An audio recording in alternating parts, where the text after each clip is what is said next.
Assalamualaikum warahmatullahi wabarakatuh. Hello everyone, welcome to my presentation video for the final examination of methodology of Islamic studies. My name is Mohammad Raffi Ziaulhaq and my IDS number is 205, 240 and 56. In this video, I'm going to share a relaxed but clear review of all 13 meetings we have covered in this semester in our Islamic Studies methodology course. Our main goal today is to look at how the study of Islam has evolved into a dynamic, modern and scientific discipline. I hope this final review serves as a great reflection of our learning this semester. So let's get started. In the meeting 1, introducing to Islamic studies methodology.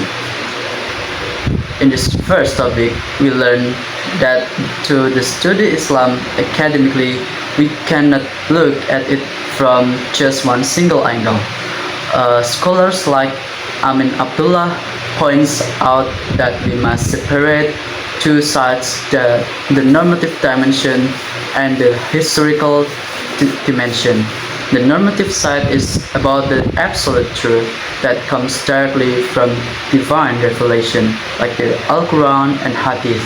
On the other hand, the historical side looks at the actual human reality, meaning how Muslims throughout history up to this day practice those teachings in their real social and cultural lives. Scholar Mukti Ali also reminds us that studying religions needs a scientific and rational method, so our understanding doesn't become too narrow or out of touch with modern challenges. And meeting to the history of the growth and development of Islamic studies in the world. Studies in the world. This topic tracks how Islamic education grew from small circles into a global academic network. Historically, this growth started with sacred da'wah in Mecca, but the real breakthrough happened after the migration to Medina, where Prophet Mohammad ﷺ built a highly organized social system. From there, Islam spread peacefully through honest Muslim traders who brought strict business ethics and justice to different cultures. As education modernized, grand institutional centers emerged, like Baitul Hikmah in Baghdad, Al-Azhar in Cairo, and Cordoba University in Spain. Locally in Indonesia, the tradition evolved beautifully from traditional pesantren and madrasah until it transformed into the advanced state Islamic university networks, or Universitas Islam Negeri that we see today. Okay, the meeting 3 is religion in human life. In this meeting, we explore why religion is a core necessity for every human being. If we look at the Al-Quran, humans are defined complexly as biological, psychological, and social creatures. The core idea here is fitrah beragama, which means every single person is born with a natural, built-in potential to recognize and worship God. But as humans, our minds have strict limitation. When we face difficult crisis or deep question about the unseen world. Because of this, religion serves vital functions. It gives us clear source of morals, act as a guide to absolute truth, provides a blueprint for daily life, maintains social order, and offers deep psychological comfort during stressful times. Okay, in the meeting 4, characteristics and dimensions of Islamic teachings. Islam is unique because it isn't just a set of rituals, it is a complete path that guides everything from our personal faith to global politics. In Aqidah, it keeps our faith pure. In Ibadah, it guides our rituals, and in Akhlaq, it provides fixed moral rules. It also commands us to pursue lifelong education, protect social equality, run fair economics, and treat political leadership as a heavy, accountable trust. To hold all these files together, Islam relies on three essential dimensions: Aqidah, Sharia, and Akhlaq. We can visualize this as a strong tree where Aqidah is the root of faith, Sharia is the trunk representing our laws, and Akhlaq is the beautiful fruit that the world sees. That is why we are commanded to enter Islam kafah, meaning completely and totally. Okay, the meeting 5, Islam as a cultural phenomenon. This topic shows us that religions manifest in society through ideas, actions, and psychological objects. The nature of religious research here is clear. We are not trying to test whether God's revelation is true or false, but we are studying how humans practice the revelation in the real world. Mukti Ali pioneered a brilliant synthesis method for this, where researchers keep their personal faith but uses objective social science to analyze data. We also learn the difference between research on religion, which focus on normative texts and deductive principles, and research on religious life, which is empirical, normative texts, historical, and focus on real human behavior. To study this, scholars use theological, anthropological, sociological, philosophical, and historical approaches. In the meeting 6, methods in Islamic studies. This meeting teaches us how to use structured scientific methods so our understanding of religion doesn't become rigid. In our modern world, learning this method is hardly practical because it gives us the critical tools to filter information, spot fake news, and build genuine tolerance. For example, the anthropological method looks at how Islamic values blend beautifully with local customs without losing core beliefs. The sociological method focuses on how religion shapes human interaction and maintains social order. The philosophical method uses cheap logic to find the universal wisdom behind a law. The historical method traces facts across a timeline to understand past context, while the normative method focuses directly on holy laws to keep our core rituals pure. In the meeting 7, research on religion and religious research. Now let's talk about meeting 7. This meeting reinforced that religion is a complex mix of divine text and human reality. To study it properly, we use a framework that blends an objective scientific mind with a deep respect for sacred values. We can map this out by looking at our objects of study. We have a material object, which is religion itself in a broad sense, and a formal object, which is the specific scientific discipline used to look at that material, like sociology or anthropology.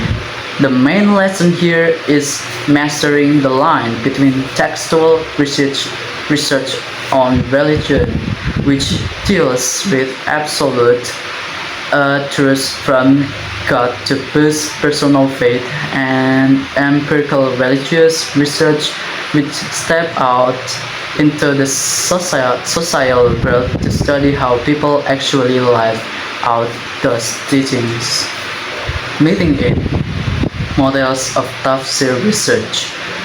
Tafsir basically means explaining, uncovering, or making a vague text clear and deep. Quraish Shihab notes that tafsir bridge universal divine message with our limited human minds, which is why it changes with every era. To keep the text relevant, Fazlur Rahman created the double movement approach where we move backward in time to understand the historical context of a verse and then move forward to the present day to apply that core moral value to our modern problems.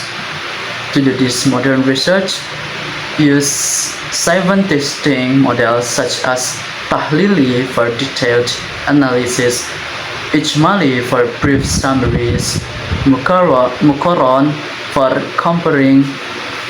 comparing different scholars, and Mawdu'i for thematic studies alongside contextual, interdisciplinary, and hermeneutic approaches.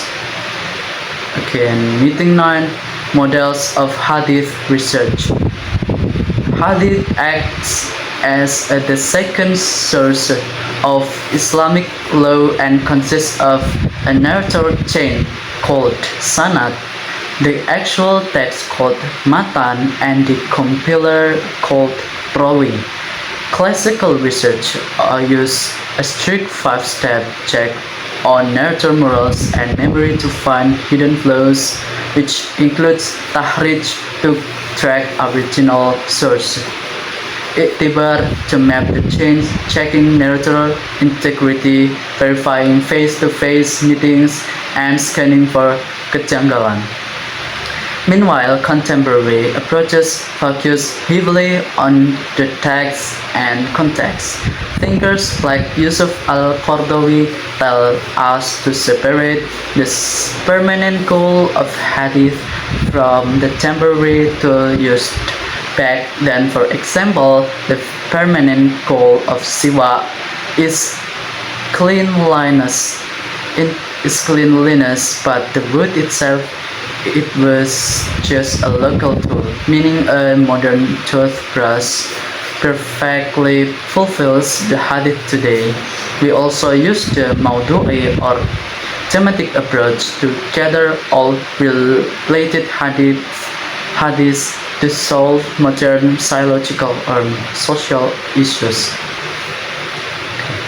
Meeting 10. Ijtihad as a source and method of Islamic studies. Ijtihad is the serious intellectual effort made by qualified scholars to find legal solutions for new problems that are not explained in detail inside the Al-Quran and Hadith. It acts as a dynamic third source of law that keeps Islam flexible. The authority for ijtihad comes directly from the Quran, the Sunnah, and human reason. A famous hadith tells us that even if a scholar makes a mistake during ijtihad, they still get one reward, showing that its results are relative and open. By using tools like analogy or public welfare, ijtihad helps us answer complex modern issues that didn't exist in the past, such as digital transaction, cryptocurrency, or medical organ donation. Meeting 11. Islam in the era of globalization. Globalization changed how we think, communicate, and build our identity due to fast technology. To handle this, the Islamic intellectual tradition used 3 main thought patterns. First is bayani, which anchors our answer safely inside the sacred text and language rules. Second is Irfani, which strengthens our inner spiritual core through amalan like zikir and tasawwuf to protect us from global materialism. And third is Burhani, which are strict logic and critical reasoning to filter foreign values. By combining Bayani to protect the text, Burhani or shape our minds, and Irfani to solve our hearts, we can build a matter moderate stance that handles modern change successfully. Meeting 12 Contemporary Islamic Dynamics. This topic addresses how modern Islamic movement reacts to social change in Indonesia. We see this through cultural Islam, which spread values smoothly through local tradition, and structural Islam, which builds values into official institutions and public policies.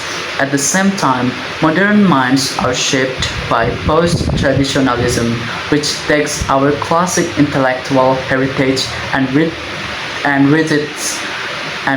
it contextually to answer modern issues like democracy and human rights.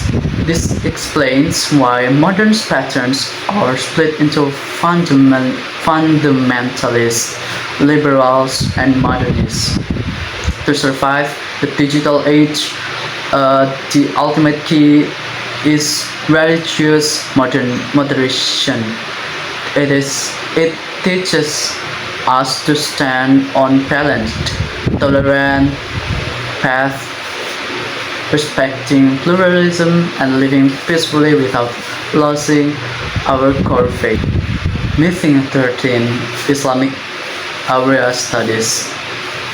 This discipline examines how the universal message of Islam adapts to different regional geographies, showing that Islamic thought is never a single rigid block. We map out three main areas: Western studies, which has a secular critical approach; Middle Eastern studies, which focus on preserving classic text tradition; and Indonesian studies, which masterfully blend text authority with local wisdom.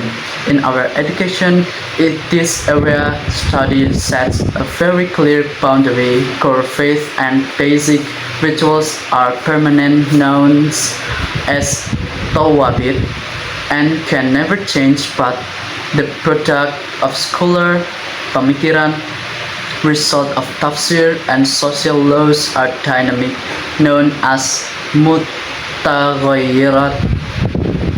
They can always be remolded to serve public welfare and match modern progress, making Indonesian Islamic exceptionally friendly and relevant. Okay.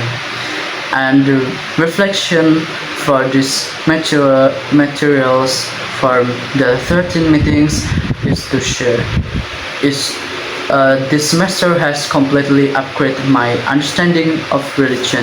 I have learned that Islamic studies is not an artifact of history. It is a living, breathing, and highly structured science. Personally, it has taught me to look past a simple literal mindset and read religious texts contextually. In our fast world today, full of digital economies and cultural changes, the tools we learned in this course are absolutely vital. They teach us how to anchor our answer safely inside the text through Bayani, use our critical reasons through Burhani, and keep our hearts soft and empathetic through Irfani. This balance is what keeps our faith practical and protective. Promoting religious moderation is not about weakening our religion. It is about showing the true face of Islam as a source of absolute mercy or rahmatan lil alamin for the modern world. Okay, thank you so much for seeing my video. Okay, wassalamualaikum warahmatullahi wabarakatuh.